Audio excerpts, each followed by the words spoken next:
Before we begin the story, let us know where you're watching from by leaving a comment below. If you enjoy this video, don't forget to like and subscribe. Have a wonderful day.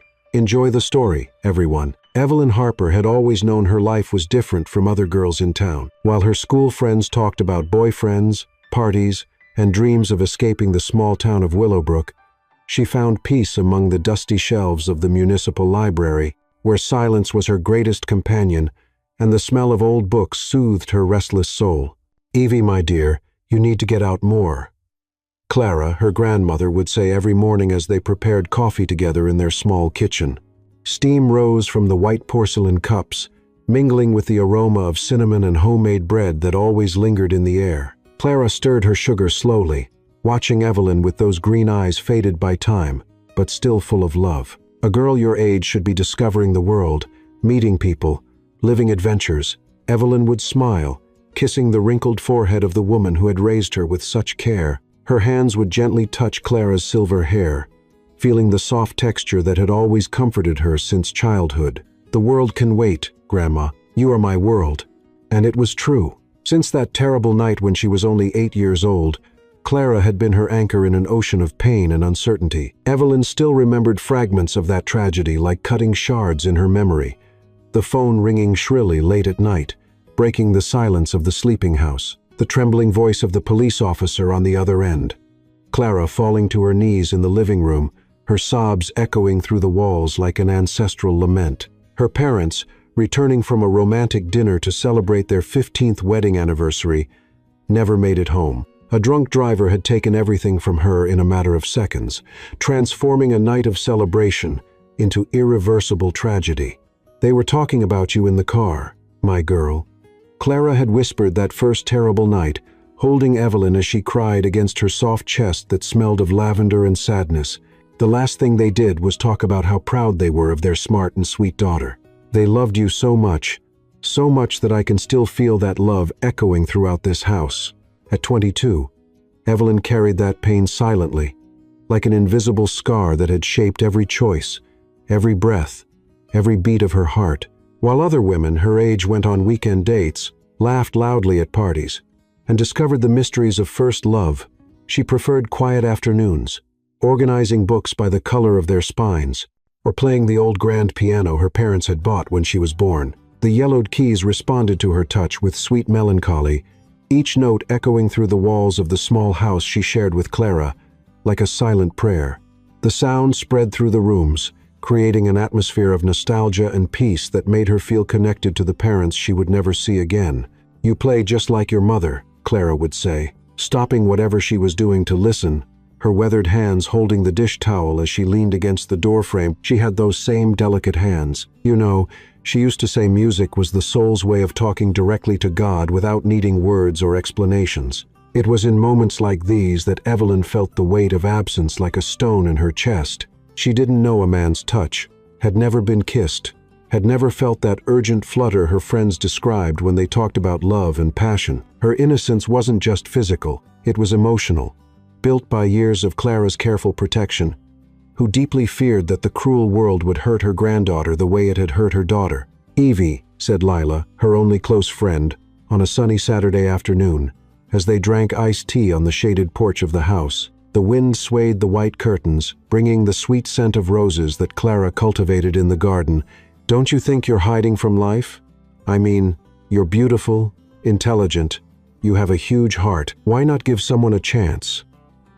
Ethan from the pharmacy always asks about you." Evelyn shifted uncomfortably, her delicate cup avoiding her friend's insistent gaze. The ice clinked against the porcelain, creating a crystalline sound that broke the tense silence. "I don't know if I'm ready, Lila. What if I get hurt? What if I don't know how to be what a man expects?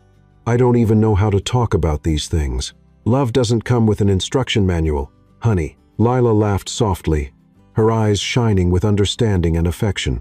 "You learn by living, making mistakes, trying again. Your parents met young and built something beautiful and lasting together. Why can't you have the same thing? Why deny yourself this chance at happiness?" The question echoed in Evelyn's mind for days and nights. When she was alone, especially in the quiet hours before dawn, She would stand on the porch watching the twinkling stars in the dark sky, wondering if there was something fundamentally wrong with feeling complete in that simple and protected life. Maybe her extreme caution was a necessary shield, a desperate way to protect what little remained of her devastated family. Losing Clara would be like dying a second time, as if the 8-year-old girl who cried over her parents' death would finally disappear forever. At the municipal library, where she worked part-time, organizing books and helping occasional visitors, Evelyn knew all the love stories on the spines she touched daily. Romance, passion, total surendé. It all seemed so distant from her controlled and predictable reality. She would discreetly watch young couples who entered hand in hand, whispering intimate secrets to each other, exchanging looks loaded with promises, and felt a strange and disturbing mixture of burning curiosity and paralyzing fear. "Miss Harper," said Mr. Bennet, the head librarian, on a particularly quiet afternoon when only the sound of pages being turned broke the sacred silence of the place. "Have you ever seriously thought about going to college? I'm absolutely certain you could get a full scholarship. A brilliant mind like yours shouldn't be stuck here forever, wasting all that potential." Evelyn smiled politely, but her response came automatically, rehearsed by years of repetition. "I can't leave my grandmother, Mr.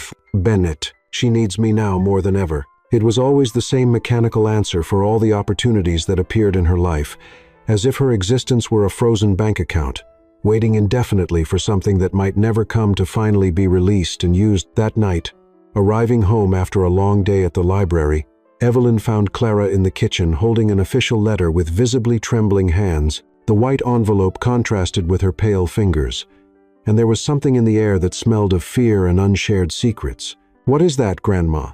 Evelyn asked, approaching slowly. Clara hesitated for a moment that seemed eternal, then quickly folded the letter, hiding it against her chest. "Nothing important, dear. Just boring old people papers you don't need to worry about." But Evelyn clearly saw the fear in Clara's eyes, the way her hands trembled involuntarily, how her gentle features contracted with genuine concern. There was something her grandmother was desperately hiding, something that made the kitchen air feel heavier and more threatening. Later that night, when Clara was finally sleeping soundly, Evelyn found the letter forgotten on the kitchen table. It was from a specialist doctor in the neighboring town scheduling tests that sounded frighteningly serious and urgent. Words like immediate investigation and concerning results jumped from the paper like stabs to her heart. Evelyn's heart raced uncontrollably. Without Clara, she would be truly alone in the world, orphaned for the second time, and for the first time in years, she realized with painful clarity that her protected and predictable life might not be enough to face the storm that was approaching. The medical appointment happened on a gray Tuesday morning when fall had already painted the leaves golden red, creating a crunchy carpet under Evelyn and Clara's feet as they walked slowly to the doctor's office. Dr. Carter, a man with graying hair and kind eyes, examined the results with an expression Evelyn had learned to fear, that mixture of professionalism and compassion doctors use when they have bad news to deliver. "Clara," he said gently, adjusting his glasses on his nose while holding the test results with reverent care. "The results confirm our suspicions. It's a pancreatic tumor, and we need to start treatment immediately."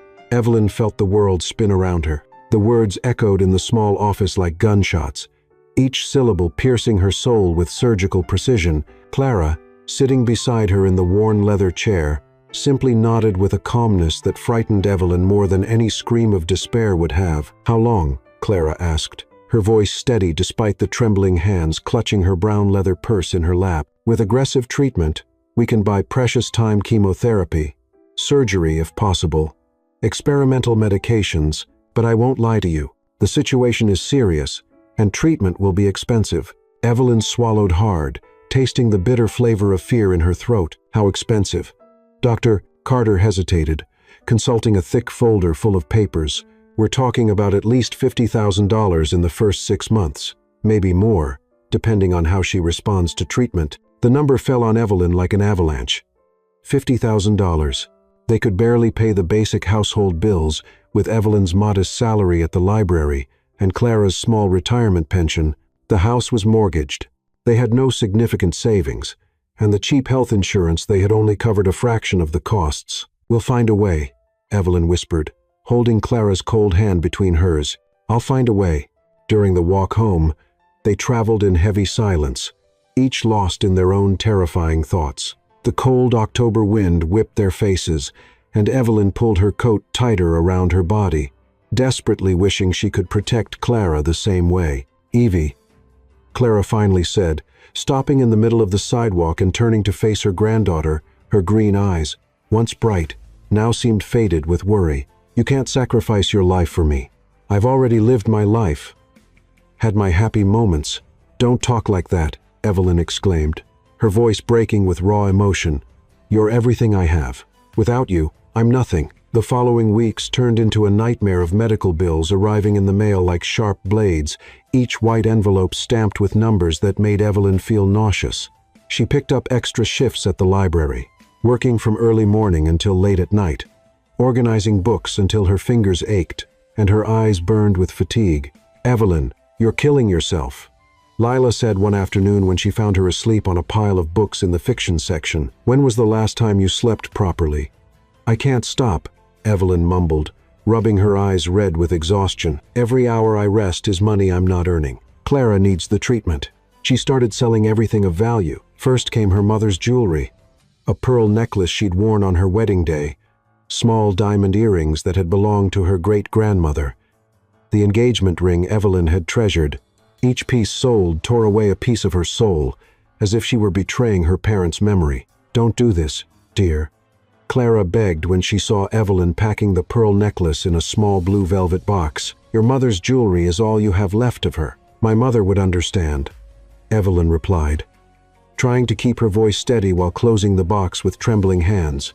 "She would do the same thing for you." The town antique dealer offered a ridiculously low amount for the pieces, but Evelyn had no choice. She accepted the money with dignity, tucking the crumpled bills into her wallet with her heart broken into pieces. Next came the antique furniture, the mahogany dining table that had belonged to Clara's great-grandparents, the cushioned chairs that had witnessed decades of family meals, the ornate hallway mirror that had reflected generations of smiles and tears. Each piece that left the house took with it a fragment of family history, but even then, it wasn't enough. The bills kept coming with increasingly alarming numbers. Evelyn calculated and recalculated obsessively, scribbling numbers on scraps of paper until the early hours of the morning, searching for mathematical miracles that simply didn't exist. "Maybe I should stop treatment," Clara said one morning, watching Evelyn count and recount the few bills remaining in her wallet. "It's not worth destroying your life for a few more months of mine." "Never," Evelyn shouted, surprising them both with the intensity of her voice. "Never say that again. I'd rather starve than let you give up." That's when Evelyn made the most painful decision of her life. On a rainy November afternoon, she walked to the pawn shop downtown, carrying the family's grand piano in a small music box, the last tangible memory of her parents she had left. The man behind the counter, fat and indifferent, examined the piano with cold commercial eyes. "It's a nice piece, but old. I can offer $2,000. Evelyn closed her eyes, feeling tears burn behind her eyelids. The piano was worth at least 10 times more, but she was desperate. "I'll take it." When she returned home without the piano, Clara was waiting in the living room with eyes full of tears. "You didn't need to do that, my girl." "Yes, I did," Evelyn whispered, collapsing on the sofa next to her grandmother. "Because I love you more than any object in this world." But even with all the sacrifices, the money was running out quickly. Evelyn calculated that in 2 weeks, they wouldn't have anything left to pay for the next round of chemotherapy. The feeling of helplessness consumed her from within, making her wake up in the middle of the night with her heart racing with panic. It was on one of those sleepless nights that she heard Clara sobbing quietly in the kitchen, holding a pile of medical bills in her trembling hands. "Grandma," Evelyn whispered, approaching slowly. Clara lifted her tear-stained face. "I feel so useless, Evie. You're killing yourself because of me." Evelyn knelt beside the chair, holding her cold hands. "You've never been useless. You're the most important person in my world." But when Clara finally slept, Evelyn allowed herself to feel the total despair that was eating her alive from inside. They were losing the battle, and she didn't know what else to do. She had exhausted all options, sold everything she owned, worked to the point of exhaustion, and then the rain started dripping through a leak in the kitchen ceiling, creating a puddle on the worn floor, another expense they couldn't afford. Evelyn looked out the window at the empty wet street, where the streetlights created yellow circles in the darkness. And here she was, a two-year-old young woman carrying the weight of the world on her fragile shoulders. That night, Evelyn realized she was completely alone against a battle she couldn't win. The December rain beat violently against the windows of the small house when Evelyn heard the firm knocks on the front door. There were exactly 3 knocks, deliberate and measured. Cutting through the monotonous sound of the storm, she lifted her eyes from the medical bills scattered across the kitchen table, where she had spent the entire morning trying to find mathematical miracles that didn't exist. Who could it be in all this rain? Clara murmured from the armchair where she was resting. Covered with the crocheted blanket they had managed to keep after selling almost everything, Evelyn dried her hands on her apron and walked to the door, her bare feet making soft sounds on the worn wooden floor. Through the fogged glass, she could only make out the tall silhouette of a man wearing something dark. When she opened the door, the cold, damp wind invaded the house, bringing with it the smell of wet earth and something else, an expensive, musky fragrance she had never smelled before. The man before her was striking in a way that made her swallow involuntarily. Tall, with broad shoulders that perfectly filled the black wool coat he wore, he possessed a presence that seemed to suck all the air around him. His dark hair was slightly wet from the rain, and small drops ran down his angular forehead, but it was his eyes that paralyzed her.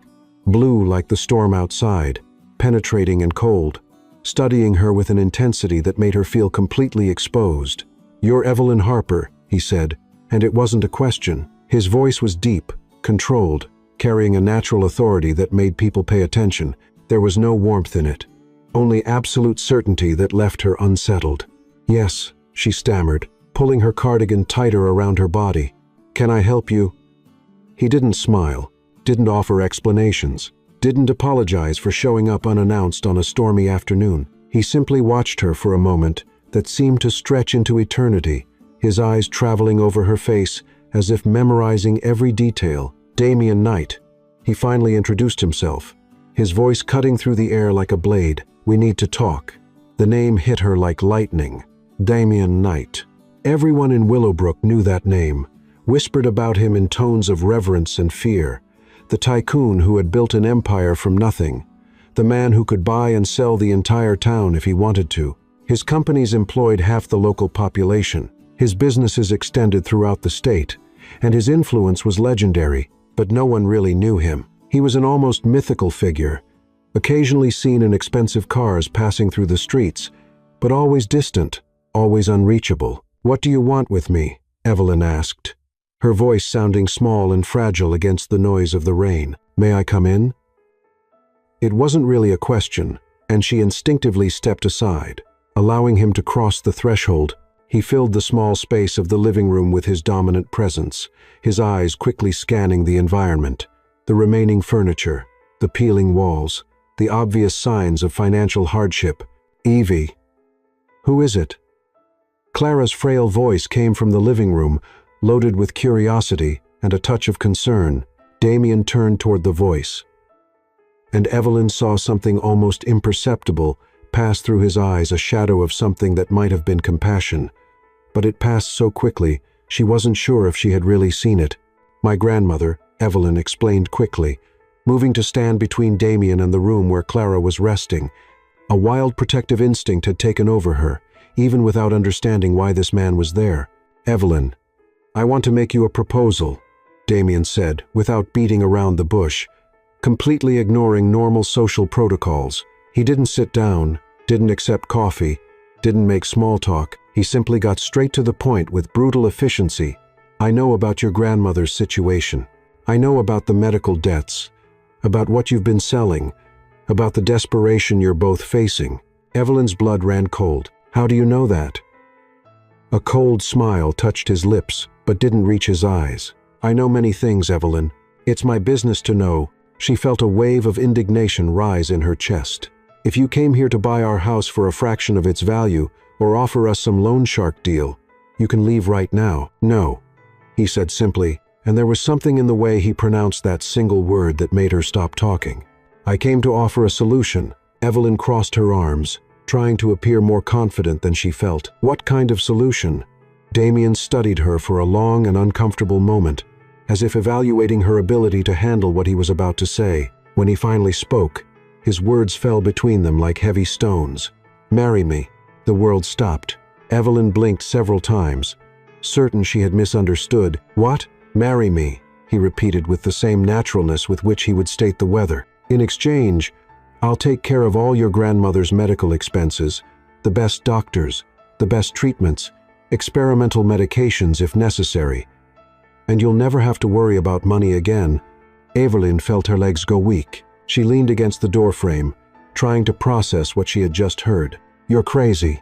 I'm being perfectly rational," Damien replied, his voice maintaining that cold and controlled tone. "You need money. I need a wife. It's a mutually beneficial transaction." "A transaction?" Evelyn repeated, disbelief coloring her voice. "You're talking about marriage like it's a business deal." "That's exactly what it is," he said without hesitation. "A contract. Clean, simple, advantageous for both parties." Evelyn shook her head vigorously, trying to shake off the feeling of living a surreal nightmare. "I don't even know you. Why on earth would you want to marry me?"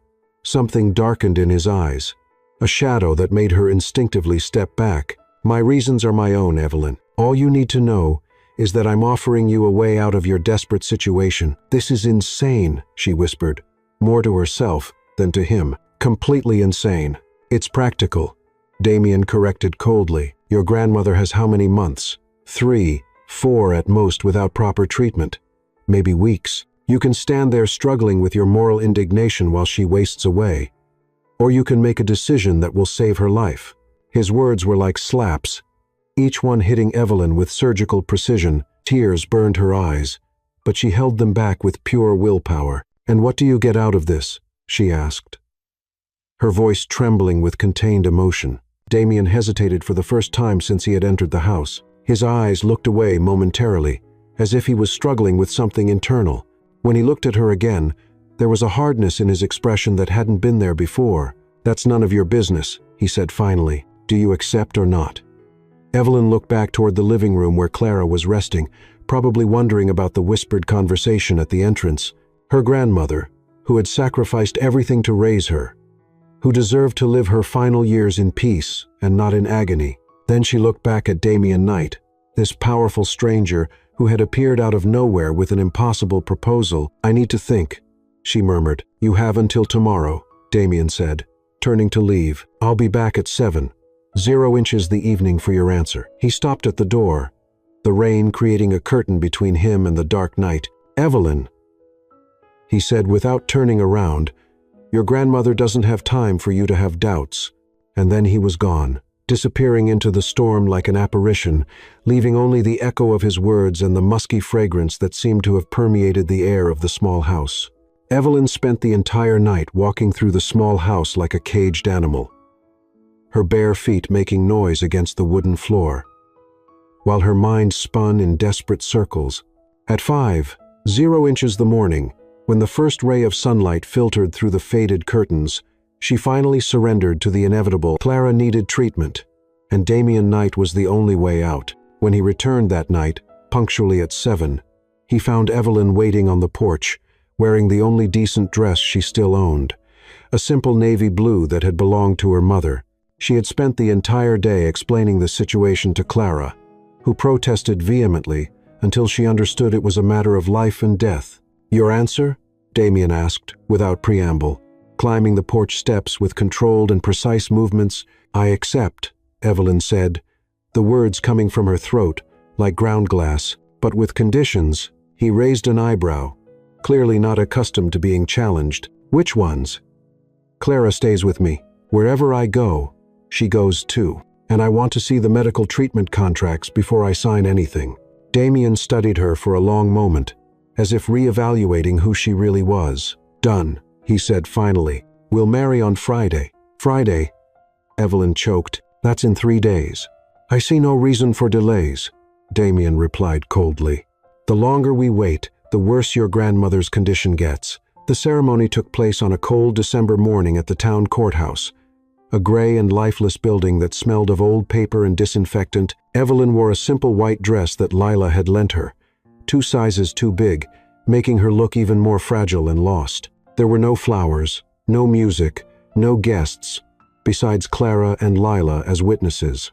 The judge, an elderly man with thick glasses, read the vows with the monotony of someone who had repeated the same words for decades. Evelyn could barely hear because of the buzzing in her ears, as if she was submerged in water. When it was her turn to speak, her voice came out as a trembling whisper. "I do." Damien, beside her, seemed completely at ease, as if he was signing just another business contract. When the judge pronounced them husband and wife, he turned to Evelyn with an impenetrable expression. "You may kiss the bride," the judge said with a forced smile. Damien leaned down and placed a quick, cold kiss on Evelyn's lips. So brief, she barely had time to process the contact. His lips were firm and cold, and there was no emotion in the gesture, just obligation fulfilled. "Done," he murmured against her ear, his warm breath contrasting with the coldness of his words. "Now you're my wife." The words sent a shiver down Evelyn's spine, but she couldn't decide if it was from fear or anticipation. After the ceremony, Damien guided Evelyn and Clara to a luxurious black car waiting outside. The driver, a middle-aged man wearing a dark suit, opened the doors without a word. The interior smelled of expensive leather and had a silence that seemed to swallow any sound. "Where are we going?" Evelyn asked as the car glided through Willowbrook's familiar streets. "Home," Damien replied without looking at her. His fingers drumming against the dark window, the mansion appeared gradually through the fine rain, emerging from the landscape like something out of a dream or nightmare. It was immense, a dark stone construction that extended in several directions with pointed towers that pierced the gray sky. Tall, narrow windows looked out at the world like empty eyes, and an iron fence separated the property from the rest of the world. "My God," Clara whispered beside Evelyn, her frail hand squeezing her granddaughter's. "It's bigger than the town library." The car stopped in front of an imposing entrance with double doors of dark oak. Before Evelyn could fully process where she was, the doors opened, and a middle-aged woman came out to greet them. She was tall and thin, with graying hair pulled back in a tight bun, and an expression that suggested absolute efficiency. "This is Mrs. Langley, the housekeeper," Damien explained as they got out of the car. "She'll take care of everything you need." "Mrs." Langley made a polite curtsy, her eyes studying Evelyn and Clara with barely disguised curiosity. "Welcome to Shadow's Crest," she said with a voice that was courteous, but not exactly warm. Evelyn held Clara's arm as they climbed the marble steps leading to the main entrance. The doors opened to reveal a foyer that took her breath away. Extremely high ceilings with crystal chandeliers hanging like frozen tears. Marble staircases that curved in opposite directions. Ancient paintings in golden frames, watching from dark wood-paneled walls. "Your quarters are in the East Wing," Damien said, his voice echoing in the vast space. "Mrs. Langley will show the way." "Our quarters?" Evelyn asked. Confusion coloring her voice, Damien stopped in the middle of the foyer and turned to face her. "You have your suite. I have mine. I thought it would be more appropriate that way." There was something in his voice she couldn't identify. Relief, disappointment. She wasn't sure if she felt insulted or grateful for the distance he was establishing. "Mrs." Langley led them through corridors that seemed to extend infinitely, passing closed doors that hid mysteries Evelyn didn't dare imagine. The walls were decorated with portraits of people she didn't know, all looking with serious and penetrating expressions. "This will be your suite, Mrs. Knight, Mrs." Langley said, opening double doors to reveal a room that was larger than the entire house where Evelyn had grown up. Evelyn entered slowly, her feet sinking into the thick Persian carpet. The bed was enormous, with a canopy and dark blue velvet curtains. Tall windows offered a view of the extensive gardens, where ancient trees swayed in the wind like somber sentinels. "And Mrs. Clara will stay in the adjacent room." Mrs. Langley continued, opening a door that connected the two quarters. "There's a bell in each room if you need anything." When they were alone, Evelyn and Clara looked at each other in silence for a long moment. The reality of what had happened finally began to sink in. "Evie," Clara whispered, her voice small in the vast space. "What have you done?" Evelyn sat heavily on the edge of the bed, the mattress yielding under her weight in a way that seemed to embrace her. "I saved your life, Grandma." "But at what cost?" Clara asked, approaching and sitting beside her granddaughter. You married a stranger. A man you don't love. Who doesn't love you? Evelyn looked out the window at the dark gardens outside, where the rain created hypnotic patterns against the glass. Love is a luxury we can't afford. Grandma, this is survival. Later that night, when Clara was finally sleeping in the next room, Evelyn lay awake, staring at the ornate ceiling of her new bedroom. Every sound of the old house seemed amplified in the darkness. Wind whispering through the windows, wood creaking in distant places, footsteps echoing in corridors she had yet to explore. She was married to a man who was practically a stranger, living in a house that looked like a castle from a dark fairy tale. And for the first time since Damien Knight had appeared at her door, Evelyn allowed herself to wonder what she had really gotten herself into. The first days at Shadow's Crest passed like a strange fog for Evelyn. She woke up every morning expecting to find herself back in the small house with Clara, only to be greeted by the ornate high ceilings and the oppressive silence that seemed to swallow all sounds. The mansion was too big, too quiet, full of shadows that moved in the corners of her vision and corridors that seemed to lead nowhere. Mrs. Langley established a rigid routine that Evelyn followed like a sleepwalker. Breakfast at 8 inches, the smaller dining room, a room that was still larger than the kitchen of her former home. Lunch at noon in the formal dining room, where there were so many chairs she felt lost at the head of the long table. Dinner at 7, always served with military precision by silent staff who appeared and disappeared like ghosts. Damien was rarely present for meals. She would see him occasionally through the windows, walking through the gardens with his phone pressed to his ear, his tall figure cutting a dark silhouette against the gray winter sky. Other times she would hear his voice echoing from some distant office, always speaking in low, controlled tones that carried unquestionable authority. "Where does he spend most of his time?" Evelyn asked Mrs. Langley one morning while watching Damien disappear toward the north wing of the mansion. "Mr. Knight has his business to attend to," Mrs. Langley replied diplomatically, arranging the breakfast plates with precise movements. "He's a very busy man." There was something in the way the housekeeper avoided her eyes that suggested this wasn't the whole truth. Evelyn began exploring the mansion alone, her footsteps echoing through the vast corridors as she discovered room after room decorated with antique furniture and expensive Persian rugs. There was an immense library with shelves that extended from floor to ceiling, filled with books in languages she didn't recognize. A music room with a grand piano that was perfectly tuned but covered with a thin layer of dust that suggested no one had played it in a long time. A conservatory with exotic plants that seemed to thrive despite the apparent lack of care. But there were doors that remained locked no matter how much she turned the ornate handles. The entire west wing seemed to be sealed off with a discreet but firm chain stretched across the entrance. When she asked about it, Mrs. Langley simply said they were Mr. Knight's private quarters and quickly changed the subject. It was during her explorations that Evelyn began to notice the whispers. At first, she thought they were just the natural sounds of an old house. Wood creaking, wind in the windows, pipes making noise in the walls. But gradually, she began to distinguish low voices coming from directions that seemed to have no source. Fragmented conversations that stopped abruptly when she approached. Footsteps that echoed in empty corridors when she passed by. "Did you hear that?" she asked Clara one afternoon when a particularly clear murmur had come from the wall behind the bed. Clara, who had been much better since treatment had begun, frowned. "Hear what, dear?" "Voices," Evelyn said, approaching the wall and pressing her ear against the ornate wallpaper, like there were people talking on the other side. "This house is very old," Clara said gently. "Old houses make strange noises. Maybe it's just the staff working." But Evelyn knew it wasn't the staff. She had learned their schedules, knew when Mrs. Langley directed the cleaning crew through their daily routine. These whispers came at strange hours, late at night when everyone should be sleeping, or early in the morning before anyone was awake. It was on a particularly restless night that Evelyn decided to follow the sound. She had awakened to the sound of voices coming from the corridor. Clearer than ever, wearing only the silk nightgown that Mrs. Langley had provided, she opened her bedroom door silently and peered out. The corridor was shrouded in shadows, lit only by the pale moonlight filtering through the tall windows. The voices were coming from the direction of the main staircase.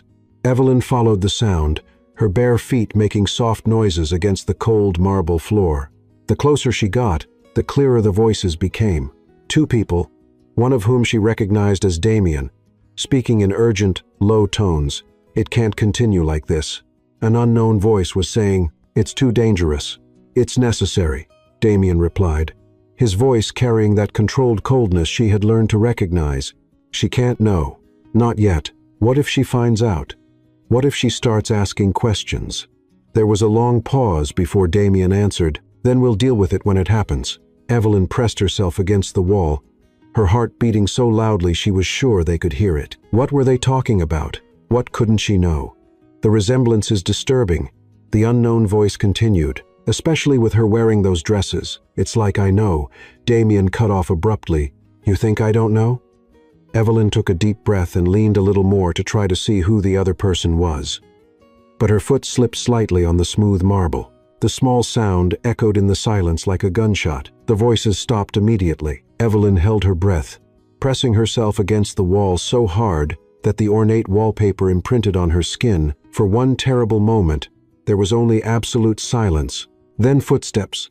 Slow, deliberate, coming in her direction. Without thinking, she ran back to her room, her feet slipping on the marble as she tried to move as quietly as possible. She reached her door and closed it carefully, pressing her ear against the wood to listen. The footsteps stopped outside her door.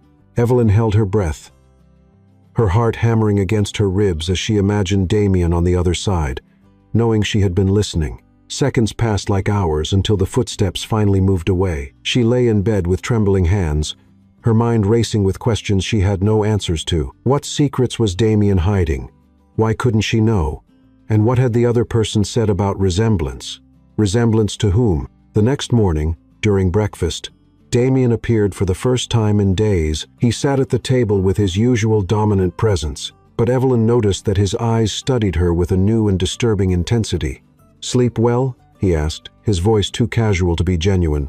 "Yes," Evelyn lied, avoiding his eyes while stirring her coffee without drinking it. "Great," Damien said, but there was something in his tone that suggested he knew exactly that she was lying. "Mrs. Langley mentioned you've been exploring the house. I hope you're feeling at home." "It's a very interesting house," Evelyn replied carefully. Damien smiled, but there was no warmth in it. "Shadow's Crest has a lot of history, many secrets hidden in its walls." He paused, his blue eyes fixed on hers. "But some things are better left undiscovered." The message was clear. Stop asking questions. Stop exploring. Stop listening to conversations that weren't meant for your ears. But for the first time since she had arrived at the mansion, Evelyn felt a spark of determination ignite in her chest. Damien Knight had secrets, and somehow they involved her, and she was determined to find out what they were. The first crack in Damien's cold facade appeared on a sunny January morning when Evelyn accompanied Clara to a medical appointment in town. Dr. Carter had asked to see them personally to discuss the treatment progress, and Evelyn felt hopeful for the first time in months, seeing the color returning to her grandmother's face. They were leaving the office when Evelyn heard the malicious voices coming from the small group of women gathered near the pharmacy. She immediately recognized Mrs. Thompson and Mrs. Reynolds, two of Willowbrook's most notorious gossips, accompanied by three other women whose faces she vaguely knew from church. "There goes the new Mrs. Knight," Mrs. Thompson said loudly enough to ensure Evelyn could hear. "I wonder what a man like Damien Knight saw in her." "Obvious, isn't it?" Mrs. Reynolds replied with a cruel laugh. "He wanted a young, inexperienced wife who wouldn't ask questions, someone he could control." Evelyn felt the blood rise to her face, but she tried to ignore the women while helping Clara down the office steps. Clara, frail but determined, squeezed her hand in silent support. "I bet it was the money that attracted her." A third voice joined in. "These poor girls have always gone after rich men. She probably threw herself at him at the first opportunity." "A gold digger," Mrs. Reishan. Thompson agreed with disdain. "And that sick grandmother, how convenient, right? Gave her the perfect excuse to marry a stranger." Evelyn stopped in the middle of the sidewalk, her hands trembling with humiliation and anger. The women's words cut deep because they carried a grain of truth she couldn't deny. She really had married Damien for money, for Clara's treatment, but hearing it said so crudely and cruelly made her soul contract with shame. "Don't listen to them, dear," Clara whispered. But Evelyn could see that the words had also hurt her grandmother. That's when a familiar and controlled voice cut through the air like a blade. "Ladies." Damien had appeared out of nowhere, his dominant presence making the group of women fall silent instantly. He was impeccably dressed in a dark suit, his hands casually in his pockets, but there was something dangerous in his relaxed posture. "Mr. Knight," Mrs. Thompson stammered, clearly mortified at being caught talking badly about his wife. "We weren't, I mean." "You weren't what?" Damien asked softly, approaching the group with slow, predatory movements. "Weren't discussing my wife in public as if she were entertainment?" The silence stretched uncomfortably. Evelyn watched, fascinated, as Damien transformed his usual coldness into a weapon, his blue eyes scanning each face with an intensity that made the women visibly shrink. "Let me clarify something," Damien continued, his voice maintaining that dangerously soft tone. "Evelyn is my wife. That means she has my absolute protection. Anyone who chooses to speak ill of her will be speaking ill of me directly." "Mrs. Reynolds tried to regain her composure. You were gossiping like old hags with nothing better to do," Damien cut off mercilessly. "And now you're embarrassing my wife in public." Evelyn watched in silent shock as Damien systematically dismantled the women's dignity with just a few well-placed words. She had never seen anyone defend her honor before, especially not with such authority and power. "Mrs. Thompson," Damien said, focusing his attention on the group's leader, "I believe your husband still owes 3 months' rent on the warehouse he leases from my company. And Mrs. Reynolds, your son's loan to expand the mechanic shop is still under review, isn't it?" The implicit threat hung in the air like poisonous smoke. Both women paled, understanding perfectly that Damien Knight had the power to ruin their financial lives with a simple word. "I suggest you find something more productive to occupy your time," Damien concluded coldly. "And next time you feel like discussing my family, remember that I always find out who's spreading rumors." The women dispersed quickly, mumbling rushed apologies and avoiding eye contact. In a matter of seconds, the sidewalk was empty, except for Damien, Evelyn, and Clara. Damien turned to Evelyn, and she saw something in his eyes she had never noticed before. Genuine concern mixed with residual anger directed at the women who had humiliated her. "Are you all right?" he asked, his voice losing all coldness and gaining a softness that surprised her. Evelyn nodded, not trusting her voice not to tremble. "Thank you," she managed to whisper. "Don't thank me," Damien said, offering his arm to Clara with a gentleness that completely contradicted his cold reputation. "Let's get you home."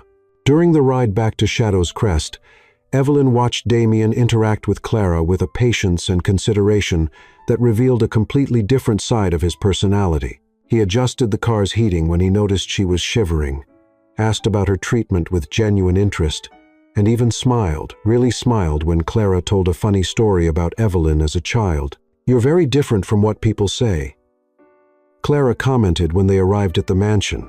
Damien paused while helping her out of the car. "And what do people say?" "That you're cold, cruel, heartless," Clara replied, with the brutal honesty that only elderly people allow themselves, but a heartless man wouldn't have defended Evelyn that way. Evelyn saw something pass across Damien's face, a shadow of pain that disappeared so quickly, she almost thought she had imagined it. In the following days, Evelyn began to notice small gestures that suggested the public defense hadn't just been about maintaining appearances. Fresh flowers appeared in her room every morning, not elaborate arrangements, but simple bouquets of wildflowers that seemed to have been chosen with care. Her favorite books from the public library mysteriously appeared in the mansion's library. When she casually mentioned missing playing the piano, the grand piano in the conservatory was tuned and the dust removed. "Mrs. Langley," Evelyn asked one morning, "who has been bringing the flowers to my room?" The housekeeper smiled, the first genuinely warm expression Evelyn had seen from her. "Mr. Knight has a private garden at the back of the property. He picks them himself every morning before leaving for the office." Evelyn felt something warm expand in her chest. Damien Knight, the feared tycoon who could destroy lives with a word, was picking flowers for her every morning. But it was his interaction with Clara that most revealed his hidden character. Evelyn watched him one afternoon when she thought he wasn't looking, sitting beside Clara's armchair in the library, listening patiently while she told stories about Evelyn's parents. His posture was relaxed, his eyes attentive, and when Clara paused to cough, he offered a glass of water, with a naturalness that suggested genuine care. "He takes good care of you," Clara commented to Evelyn that night, "and of me, too." "It's not what I expected." "What did you expect?" Evelyn asked. "A man who did business with human lives," Clara admitted. "But there's goodness in him, Evie. It's well hidden, but it's there." Evelyn began to question her first impressions of Damien. The man who had appeared at her door with a cold marriage proposal still existed, but there were layers to him that she was just beginning to discover, layers that suggested there might be more to his marriage proposal than a simple business transaction. But whenever she felt close to understanding Damien, he would retreat again behind the cold mask, leaving her wondering if the kindness she had glimpsed was real, or just another carefully calculated aspect of his complex personality. It was like living with two different men in the same body. One who picked flowers at dawn and sat with an elderly lady to hear her stories, and another who could destroy lives with a few well-placed words. And Evelyn was beginning to suspect that both were equally real. The nightmare always began the same way: the sound of tires screeching on wet asphalt, followed by the metallic crash that seemed to tear the fabric of reality. Evelyn was 8 years old again, waiting in the living room while rain beat against the windows, when the phone rang with that sharp, insistent sound that carried bad news. But this time, in the dream, she was running down the dark road, trying to reach her parents' car before the drunk driver appeared around the curve. Her small legs couldn't move fast enough. Her voice wasn't strong enough to scream a warning that could save them. She watched helplessly as the lights approached at impossible speed. Evelyn woke up screaming. The sound tore through the mansion's quietude like a blade, echoing through the vast corridors before dying in silence. She sat up in bed, her heart beating uncontrollably. Cold sweat covered her skin despite the room's warmth. The nightmare had been more vivid than ever, leaving her with the terrible feeling that she could still hear the sound of twisting metal.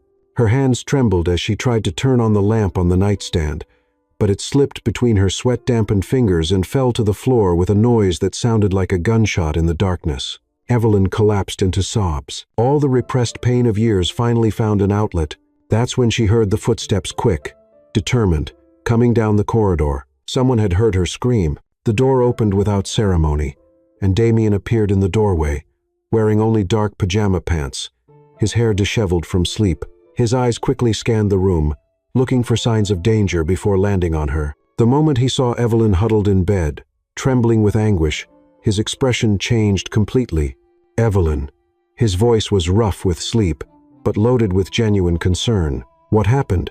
She tried to speak, but only more sobs came out. The tears she had held back for weeks, months, years, finally overflowed like a broken dam. All the fear, all the loneliness, all the weight of carrying alone the responsibility for Clara's life came to the surface at once. Damien hesitated for only a moment in the doorway, as if wrestling with some internal conflict. Then, surprising them both, he entered the room and gently closed the door behind him. "Was it a nightmare?" he asked gently, approaching the bed with careful movements, as if she were a wounded animal that might flee at any moment. Evelyn nodded, unable to form words between the sobs that shook her entire body.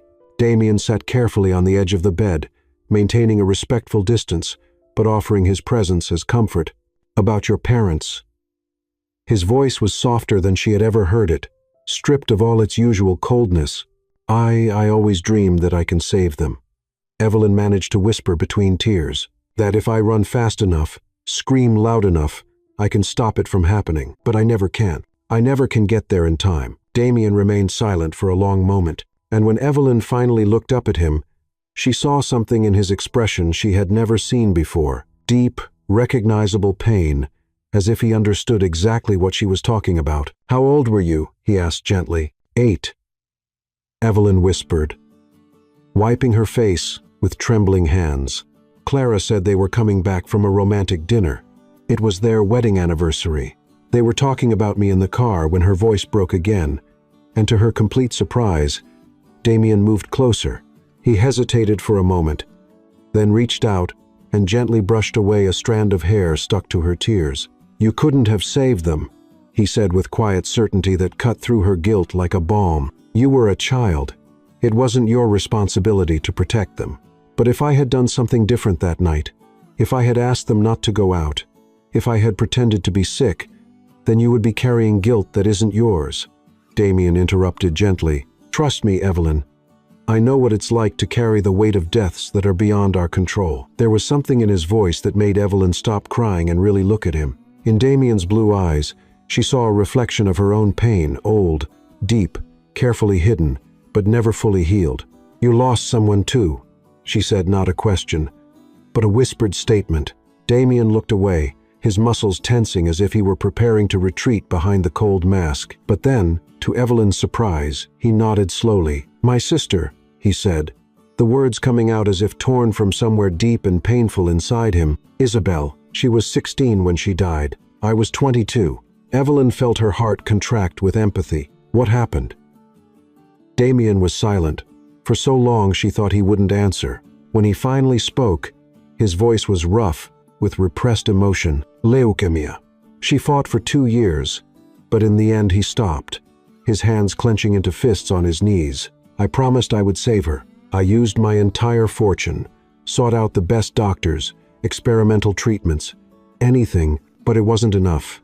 "Damien," Evelyn whispered, her own suffering momentarily forgotten in the face of the raw pain in his voice. "She used to play piano," he continued, as if now that he had started, he couldn't stop. "Every morning before school, the whole house would wake up to the sound of her playing. When she died, the silence was deafening." Evelyn understood then why he had ordered the piano tuned for her, why he had removed the dust so carefully. It wasn't just kindness. It was a way to bring music back to a house that had been silent for too long.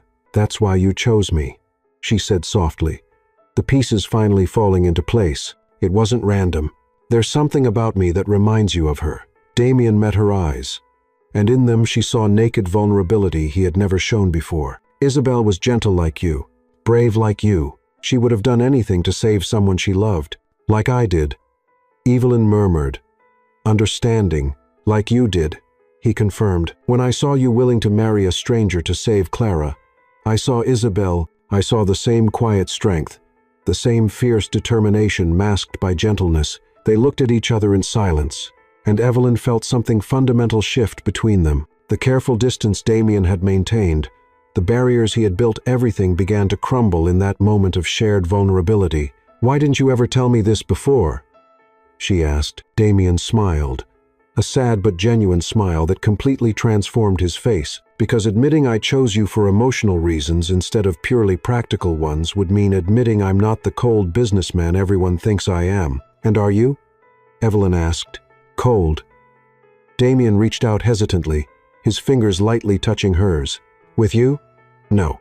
I never could be cold with you, no matter how hard I tried." Evelyn felt fresh tears burn her eyes, but this time they weren't from pain. It was something more complex: relief, understanding, and the beginning of something she didn't yet dare to name. "Thank you," she whispered, "for telling me, for letting me know I'm not alone in this." "You never were," Damien said, his voice carrying a silent promise, "and you never will be." They remained like that for a long time, hands intertwined in the darkness, two wounded hearts finding comfort in each other. And for the first time since she had married Damien Knight, Evelyn felt that maybe, just maybe, she had found not just a savior, but someone who understood her completely. The trip to the coast had been Damien's idea. "Clara is responding well to treatment," he had said one February morning, watching Evelyn push food around her plate during breakfast. "You both deserve a few days away from doctors and hospitals." Damien's beach house sat on an isolated cliff overlooking the ocean, an elegant and simple refuge that contrasted dramatically with Shadow's Crest's Gothic grandeur. White walls, wide windows that invited in the sea, and a deck that seemed to float above the waves. It was like another world entirely. Clara had settled comfortably in the main suite, with Mrs. Langley caring for her, leaving Evelyn and Damien alone for the first time since they'd married. The physical proximity without the mansion's vastness between them created a new and unsettling intimacy. "It's beautiful here," Evelyn said, standing on the front deck while the salty wind played with her hair. The sun was setting, painting the sky gold and pink, waves rhythmically beating against the rocks below. Damien approached, stopping beside her with his hands resting on the wooden railing. "Isabel loved this place," he said softly. "We used to come here in the summers when we were children." She said the sound of the waves made her forget all the world's problems. Evelyn turned to look at him, observing how the golden light softened the hard lines of his face. Since the night he had comforted her after the nightmare, something had changed between them. Conversations were longer, silences less uncomfortable, and Evelyn found herself watching Damien when she thought he wasn't looking. "Damien," she said hesitantly, gathering courage for the question that had been burning inside her for weeks. "Why did you really marry me?" He was silent for a long moment, his eyes fixed on the horizon where the sun met the sea. "Do you want the answer I give other people? Or do you want the truth?" "The truth," Evelyn said, without hesitation. Damien turned to face her completely, his blue eyes serious and intense. "Because when I saw you at that door, desperate but determined to save the person you loved, you reminded me that there was still goodness in the world, and I had forgotten that completely." Evelyn felt her heart accelerate. "Just that?" A sad smile touched his lips. "No, there was something more." He hesitated, as if struggling with the words. "You reminded me of Isabel, yes, but more than that, you made me want to be the man she always believed. I was the man I stopped being when I lost her." "And what man is that?" Evelyn asked, her voice barely above a whisper. "Someone capable of loving without fear of losing. Someone who protects instead of just controlling. Someone who deserves the kindness you offer so easily." Evelyn felt tears sting her eyes. "Damien, I know our marriage started as a transaction," he continued, taking a step closer. "But for me, it stopped being that the moment you played the piano for the first time at Shadow's Crest. When I heard music returning to that house," he didn't finish the sentence, but he didn't need to. Evelyn understood. "And for me," she said softly, "it stopped being a transaction when you defended my honor in town. When I saw that you cared about more than just fulfilling your part of the agreement." They were close now, close enough for Evelyn to see the golden flecks in his blue eyes, close enough to feel the warmth of his body cutting through the ocean's cold breeze. "Evelyn," Damien said, his voice rough with emotion, "I need you to know that I would never expect or demand physical intimacy from you. Our agreement didn't include that, and I would never, I know." Evelyn interrupted gently, placing her hand over his on the railing. "You made that clear from the beginning." But, he encouraged when she hesitated. Evelyn took a deep breath, gathering all her courage. "But what if I wanted to? What if I chose to?" Damien became very quiet, his eyes searching hers as if trying to read her soul. "Would it really be your choice?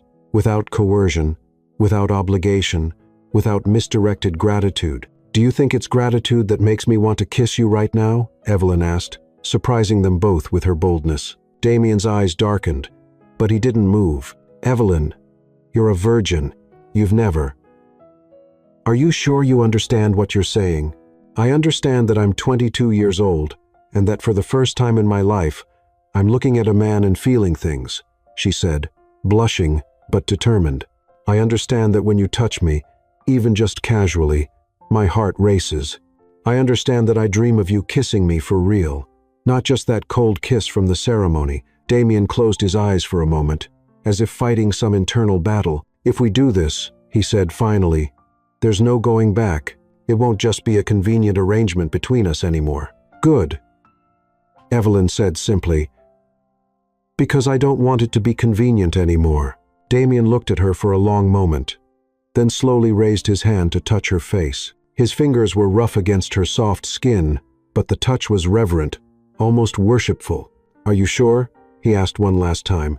In response, Evelyn leaned in and pressed her lips against his. The kiss began soft, hesitant, a whispered question between two people who had spent months orbiting around each other without ever really touching. But when Damien responded, pulling her closer and deepening the kiss, Evelyn felt something ignite inside her. It was different from everything she had imagined. There was tenderness, yes, but also a hunger that surprised her. Damien kissed as if she were precious, but also as if she were his salvation, and Evelyn discovered she wanted to be both. When they finally separated, both were breathless. "Evelyn," Damien murmured against her forehead, "you have no idea what you do to me." "Then show me," she whispered back, surprising herself again with her own courage. Damien picked her up effortlessly, carrying her into the house, while she laughed softly with nervousness and anticipation. He set her gently down on the floor of the main bedroom, where open windows let in the sound of waves and the moon's soft light.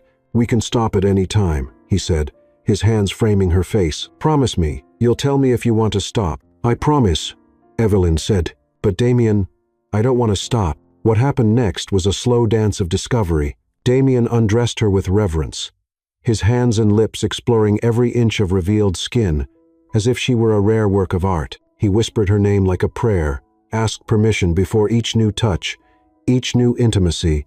Evelyn discovered that her body was capable of sensations she had never imagined. Each of Damien's caresses awakened nerve endings she didn't know existed. Each kiss sent waves of heat through her that left her trembling with need. "You're so beautiful," Damien murmured against her skin, and for the first time in her life, Evelyn really believed it. When they finally joined together, there were tears in Evelyn's eyes, not from pain, but from something much deeper. It was as if all the broken pieces inside her were finally fitting into place. Damien moved with her with infinite patience, his eyes never leaving hers, whispering words of love and encouragement as he guided her through each new sensation. And when pleasure finally took her, Evelyn understood why people wrote poetry about this. Afterward, they lay intertwined in bed.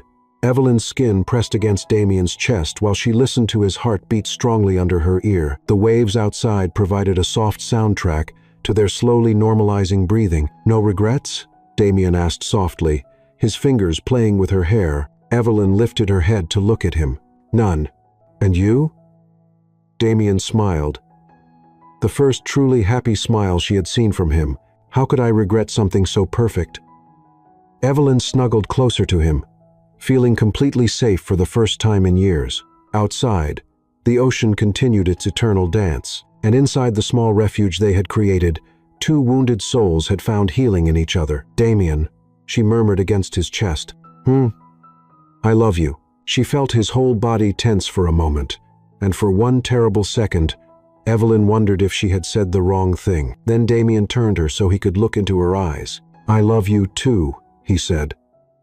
The words loaded with emotion so intense, it took her breath away. "God help me. I love you so much, it scares me." Evelyn smiled, leaning in to kiss him again. And that night, under the stars and to the sound of waves, they made love again. Not as strangers fulfilling an obligation, but as two hearts that had finally found their home in each other. Evelyn woke to the golden morning light filtering through the white curtains of the beach house, the sound of waves creating a soft melody that seemed to cradle her awakening senses. For a moment, she lay still, savoring the feeling of being completely relaxed for the first time in months. Then the memory of the previous night returned in warm waves. The whispered confessions, the reverent touches, the way Damien had said her name as if it was sacred. She turned in bed, expecting to find him beside her, but the space was empty. Only the rumpled pillow and his musky scent as evidence that she hadn't dreamed at all. A touch of insecurity passed through her. Did he regret it? Had the light of day brought doubts about what they shared? Evelyn wrapped herself in a silk robe. Damien had left at the foot of the bed and went out to look for him. She found him on the back deck, sitting at the breakfast table with a steaming cup of coffee in his hands, looking thoughtfully at the ocean. He was wearing only white linen pants, his bare torso bronzed by the morning light, and Evelyn felt a wave of desire pass through her as she remembered how she had explored every defined muscle the night before. "Good morning," she said softly. Hesitant, Damien turned at the sound of her voice, and the smile that lit up his face instantly dispelled all her insecurities. "Good morning, beautiful," he said, rising to pull out a chair for her. "Sleep well?" "Better than I have in years," Evelyn admitted, feeling warmth rise to her face as she sat down. "And you?" "Like a baby," Damien replied, placing a gentle kiss on her forehead before returning to his chair. "Though I woke up early to think." "About what?" Evelyn asked, accepting the cup of coffee he offered her. Damien was quiet for a moment, his fingers drumming against the wooden table. When he finally spoke, his voice carried a seriousness that made Evelyn pay complete attention. "About us. About what happened last night and what it means for the future." Evelyn's stomach contracted. "Damien, if you're having regrets, no," he interrupted firmly, taking her hand between his. "Never. Last night was the first time in years I felt completely alive, completely myself. Evelyn sighed with relief, but there was still something in his expression that made her nervous. Then why do you look so serious? Damien released her hand and stood up, walking to the deck railing to look at the sea. Because last night changed everything between us, Evelyn, and it made me realize something important. What? He turned to face her, his blue eyes intense and determined. That our marriage began with you having no real choice. You married me because you were desperate, because it was the only way to save Clara. But now? Now what? Evelyn asked, her heart beginning to beat faster. Now I want you to have a real choice, Damien said simply. I want you to stay with me because you want to, not because you have to. Evelyn frowned, confusion coloring her voice. Damien, I don't understand. I chose to be with you last night. I chose to tell you I love you. I know, he said softly, but you're still trapped by our original agreement. You're still here because of circumstances, not by complete free will. Damien left the deck for a moment, returning with a brown leather briefcase that Evelyn hadn't noticed before. He placed the briefcase on the table between them, his movements deliberate and careful. What is this? Evelyn asked. Your freedom, Damien said simply, opening the briefcase to reveal a stack of documents organized with legal precision. Evelyn looked at the papers, the words dancing before her eyes as she tried to process what she was seeing. Property deeds, bank transfers, investment documents, all with her name clearly printed as beneficiary. Damien, what have you done? She whispered. I've transferred everything to you, he said, his voice calm but loaded with emotion. The mansion, the beach houses, 51% of the shares in all my companies, the bank accounts, the investments, everything. Evelyn looked at him, horrified. You can't have done this. This is your entire life. No, Damien said, kneeling beside her chair so he could look into her eyes. My entire life is sitting in this chair, looking at me like I've lost my mind. But why? Evelyn asked, tears beginning to form in her eyes. Why would you do something like this? Damien took her hands between his thumbs tracing gentle circles over her knuckles. Because I want you to know that you can leave at any time. That if you stay, it's because you choose to stay not for money, not for obligation, not for gratitude, but because you love me. Damien, this is insane, Evelyn said, her voice trembling. What if I leave? What if I take all this and disappear? A sad smile touched his lips. Then I'll know I was never worthy of you to begin with, and you'll have resources to live the life you want, wherever you want. Evelyn studied his face, searching for signs of doubt or calculation, but found only absolute sincerity. You would really do this? Risk everything? Evelyn, Damien said, his voice broken with emotion. When Isabel died, I thought I had lost the ability to trust anyone completely, but you made me want to trust again. And true trust means being willing to be hurt. Evelyn looked again at the documents, the weight of what he was offering finally sinking in. It wasn't just money or properties, it was complete freedom. It was him saying he trusted her with his entire life. There's one more thing, Damien said hesitantly, withdrawing a final document from the briefcase. Pre-signed divorce papers, if you want to use them. Evelyn gasped. You want to divorce me? God, no, Damien said vehemently, but I want you to know the option exists. That if you decide you don't love me enough for a lifetime together, you can leave without legal complications. Evelyn was silent for a long time, looking at the documents that represented more money and power than she had ever dreamed of possessing. Then she did something that completely surprised Damien. She laughed. You're an idiot, she said affectionately, tearing the divorce papers in half. Evelyn, Damien protested. You haven't even read everything yet. I don't need to, she said firmly, pushing all the other documents back toward him. I don't want your fortune, Damien. I don't want your properties or your companies. Damien's face fell. You're leaving.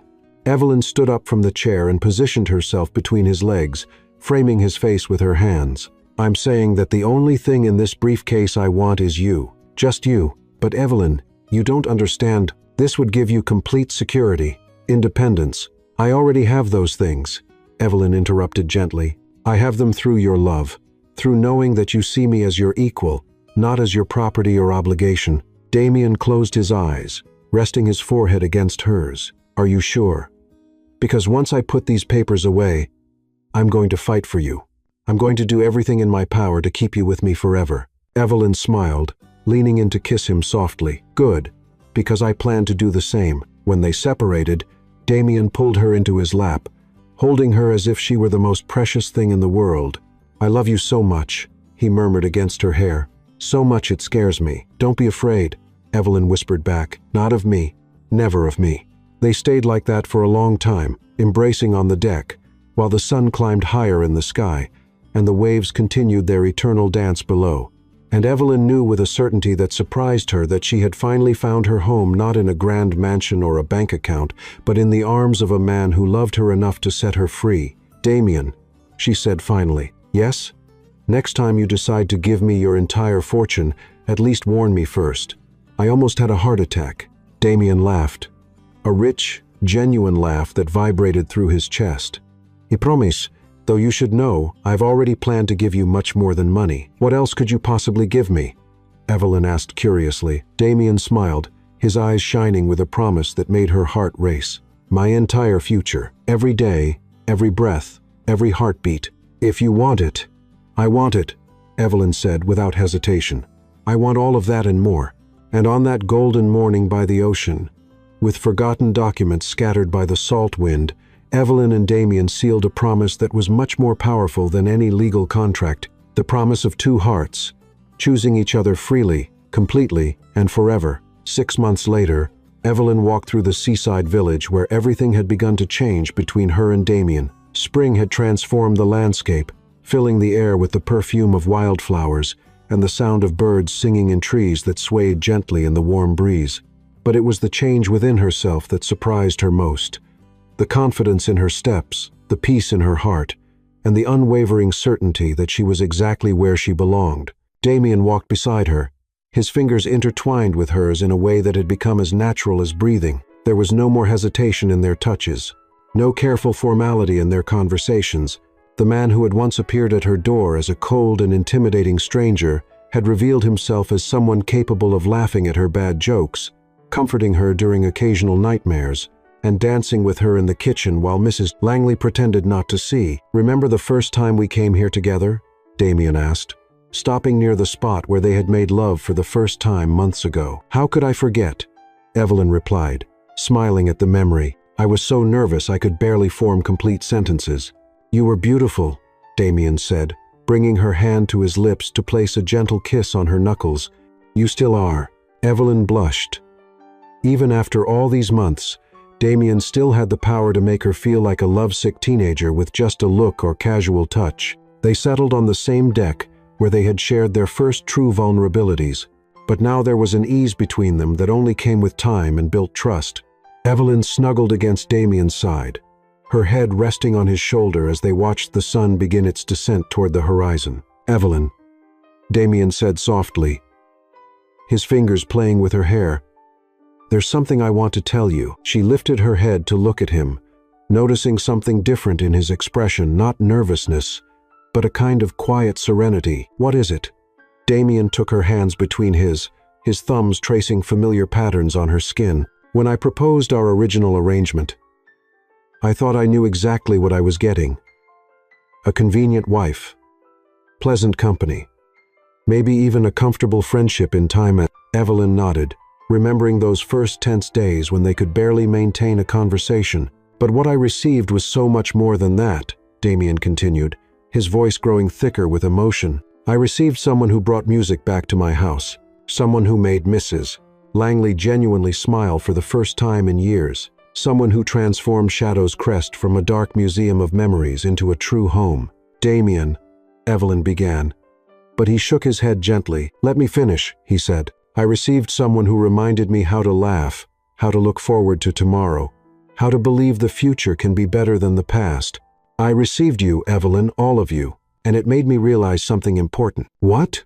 she asked, her heart beating faster. Damien stood up, and to Evelyn's complete surprise, knelt on the deck before her. When he pulled a small velvet box from his pocket, Evelyn held her breath. "I realized I married you for all the wrong reasons," he said, opening the box to reveal the most beautiful ring she had ever seen, a simple but perfect solitaire diamond flanked by 2 small sapphires that caught the sunset light. "And now I want to marry you again for all the right reasons."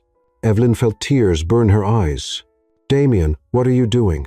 "I'm asking you to marry me," he said, his blue eyes shining with absolute sincerity. "Not because you need me, not because I can solve your problems, but because I love you, because I can't imagine a future without you in it, because you made me want to be a better man." Evelyn looked at the ring, then at the man kneeling before her, the man who had appeared in her life as a reluctant savior and had become her chosen partner, her best friend, her true love. "The sapphires are from Isabel's jewelry," Damien said, softly. "She always said she wanted them to be used for something happy someday. I think she would approve." "Oh, Damien," Evelyn whispered, tears now flowing freely down her face. "You don't need to ask me again. We're already married." "Legally, yes," Damien agreed, "but that marriage was about survival. This would be about choice, about love, about building something together because we want to, not because we have to." Evelyn looked into his eyes and saw her entire future reflected back. Lazy mornings in bed, dinners with Clara telling stories, nights dancing in the library, maybe even children someday running through Shadow's Crest's corridors. She saw a life built on true love instead of desperate necessity. "Yes," she said, laughing through her tears. "Yes, Damien Knight. I will marry you again and again after that, if you want." Damien laughed, sliding the ring onto her finger with hands that trembled slightly with emotion. It was a perfect fit, as if it had been made specifically for her. "I think once more will be enough," he said, rising to pull her into his arms. "But I'll keep choosing you every day for the rest of my life." "And I'll keep choosing you," Evelyn promised, leaning in to kiss him. The kiss was different from all the others they had shared. There was no urgency in it, no shadow of uncertainty or fear. It was a kiss of promise, of coming home, of 2 people who had found their place in the world in each other. When they separated, the sun was setting completely, painting the sky pink and gold. Damien pulled Evelyn closer, and they stood like that, embraced on the deck where their lives had changed so dramatically. "You know what's funny?" Evelyn said, playing with the new ring on her finger. "What?" "When you showed up at my door that rainy night, I thought you were my salvation, the man who would solve all my problems. And now?" Damien asked, curiosity in his voice. Evelyn smiled, looking at him with eyes full of love and admiration. "Now I realize you weren't my salvation. You were my choice. The best choice I ever made." Damien kissed her again, gently this time, with all the tenderness he had learned to show since she had entered his life. "Funny," he murmured against her lips. "I was going to say exactly the same thing about you." As they walked back to the house, hands intertwined and hearts full, Evelyn reflected on the journey that had brought them to this moment. It had begun with desperation and necessity, but had transformed into something much more precious, a true partnership based on mutual respect, trust, and a love that had grown naturally from friendship and understanding. Damien was no longer the powerful stranger who had appeared with an impossible proposal. He was the man who picked flowers for her every morning, who sat with Clara to hear her stories, who held her during storms and laughed at her attempts to cook. He was her husband, her partner, her choice. And Evelyn was no longer the desperate woman who had accepted a marriage of convenience to save the person she loved. She was someone who had learned that true love wasn't about being saved. It was about choosing to save each other every day in all the small ways that mattered. That night, as they prepared for sleep in their shared bed at the beach house, Evelyn looked at the ring on her finger and smiled. Tomorrow they would return to Shadow's Crest, where Clara waited with stories to tell, and Mrs. Langley had probably prepared their favorite desserts. But tonight was theirs, a perfect moment of arrival at the end of a journey that had begun with a contract and ended with a choice. "I love you, Mrs. A. Knight," Damien whispered in the darkness, pulling her closer. "I love you too, Mr. Livo." "Knight," Evelyn whispered back, "forever." And in those simple words was all the difference in the world, because this time, when she said, "I do," she wasn't accepting a business arrangement or a desperate way out. She was accepting a lifetime of love built on the strongest foundation of all, the free choice of 2 hearts that had decided to beat as one. Evelyn had discovered that true love doesn't come like lightning. It grows like a carefully watered plant, day after day, choice after choice.